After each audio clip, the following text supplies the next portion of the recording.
започва да се строи от края на 12 век до 14 това е близко в края на 14 началото на 15 век. 6 декара на върха трапезица, този, който е повлиял. Първо да въведем малко хората също да представят много. Няма да се бъдат почнат да се занимаваме с изградна градка някъде преди около 3 години, когато ходихме на едно обучение, организирано от Тости. Всъщност, обучението беше Тости тренинг, имам с Multimedia Students в София. И там се запознахме за първ път с Blender софтуера за 3D моделиране.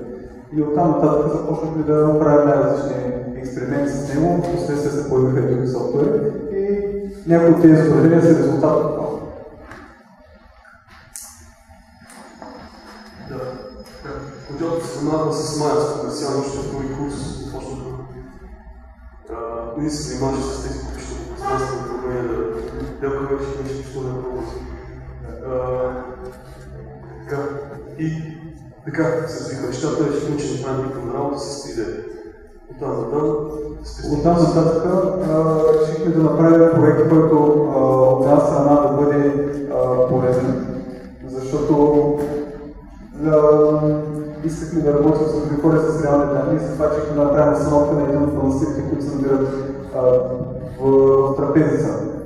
И оттам нататък Боян започна да прави проучване за това как стоят нещата. Той откри всичко, което има да се откри за информация, консултира се с странните хора и измоделира монастирския комплекс, който и сега ще го покажем на видеоклип. Така, не бяхме се разпределили, защото дипломните ми работи бяха като прелюдия към тази дипломна работа. Моята беше доста по-лава, колкото се очакваше от една дипломна работа за бакалавър в графичен дизайн. Като писачка беше доста по-кръвностранна. Решихме, че може да се срещне председател и да правим това, което се очаква. И така, от мен се чакаха концепциите, цялото проучване, докато от мен се очакваше след завършването на моделирането да влезе в текстуриране, осветление, подготовка на сцените, заснемане, партикъл системи, както се вижда тук всички растения и такъв тип неща са или моделирани, или генерирани от нея. И като цяло и постпродукцията накрая. Това е един от по-ранните проекти на това. Директно подготвителни. Тук се стремяхме да се спускаме с колкото се може повече проблеми, като коса, партикъли, постпродукция и така нататък. Това също беше просто една илюстрация, която реших, че мога да направя в 3D. И даже в последствие след дипломната работа продължихме да използваме същия софтуер и за професионални проекти. Вече на пазара. Тук има и още един пример за неща, които съм разработвал пък аз на Open Source Software. Това вече е правилно открит инструмент за дигитално рисуване, който ще ви представя малко по-късно с моя проект. Това е една много по-ранна версия на другата църква, която правихме преди дипломната работа, за да загледем и да разберем точно как става динамиката. И така, сега ще пуснем видеоклипа с дипломната. Обаче няма да момент.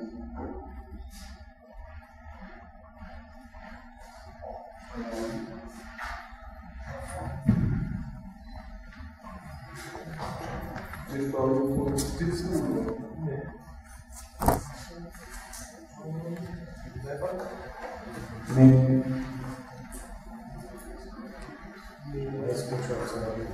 Тук има едно, къде вече говорите за...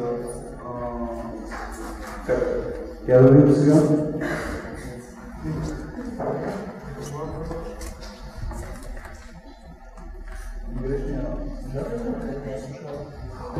Какво да остане да работиш? Това вече за микрофон, няма значение. Windows 8 не му работи тази държава, който е петък. Ще слушаме от говорителите на вас.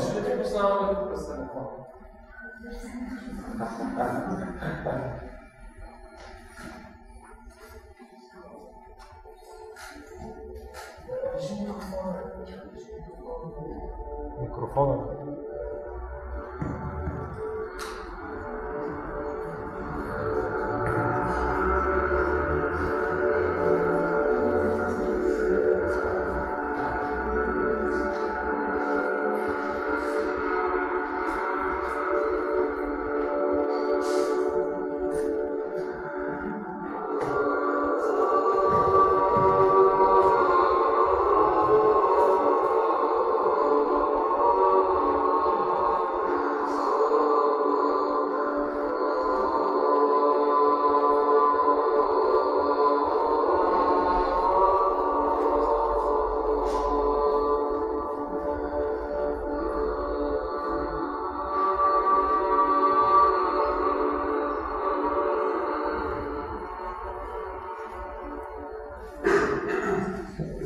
По принцип,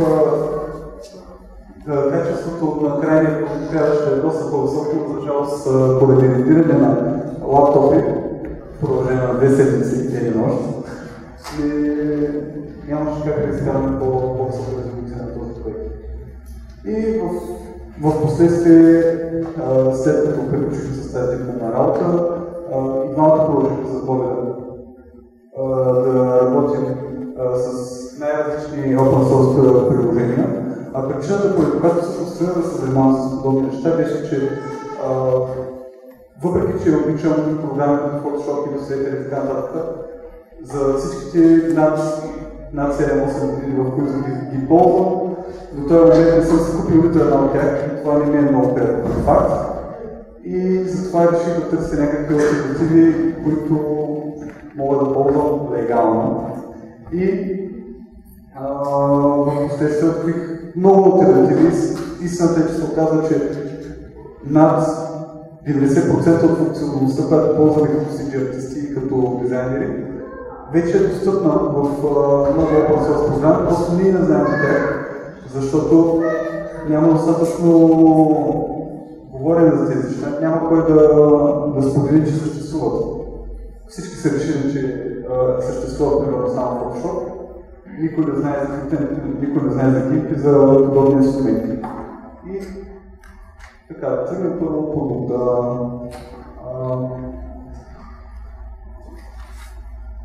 Това е продукт, който разработих аз.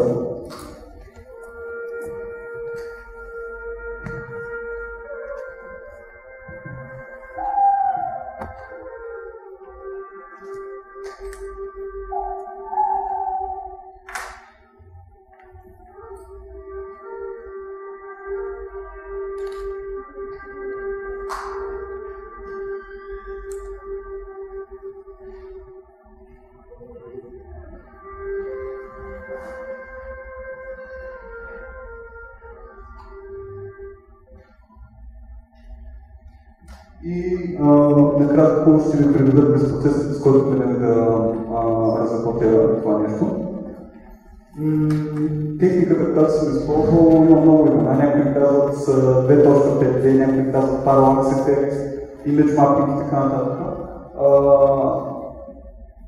Идеята на тази техника е, че можем да преминем много по-бързо през процеса от начален концепт към крайен резултат, без да преминаваме през проблеми, свързани с моделиране, с топология, с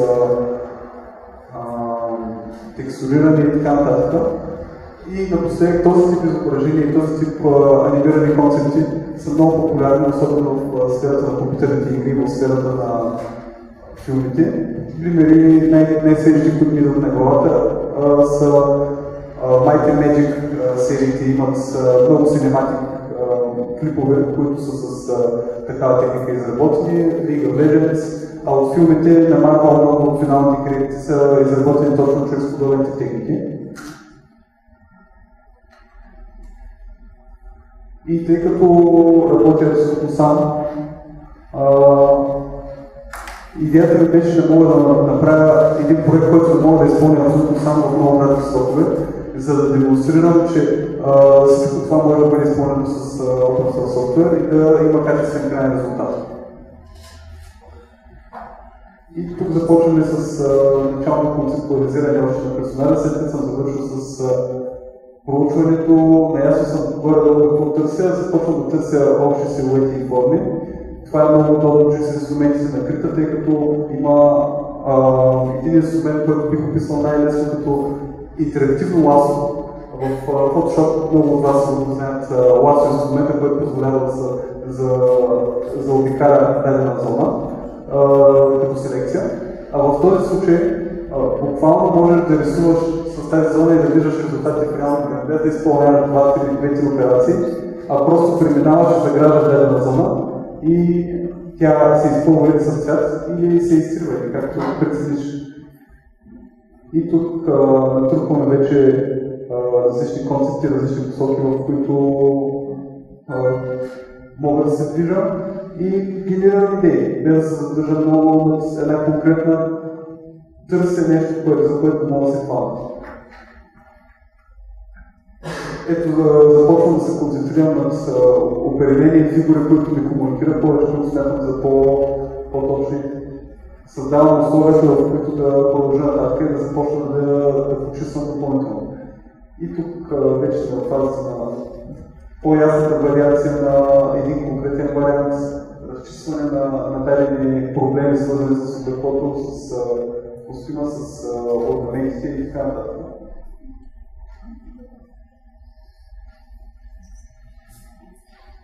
И това е крайният резултат, от който стигнах като концепт. По-късно този концепт го използвах за основа на изграждане на сцената.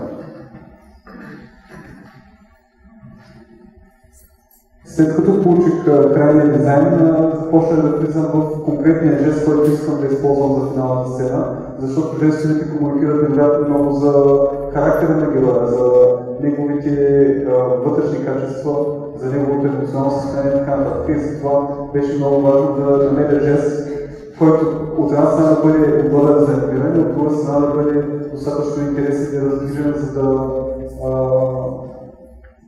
привлича внимание.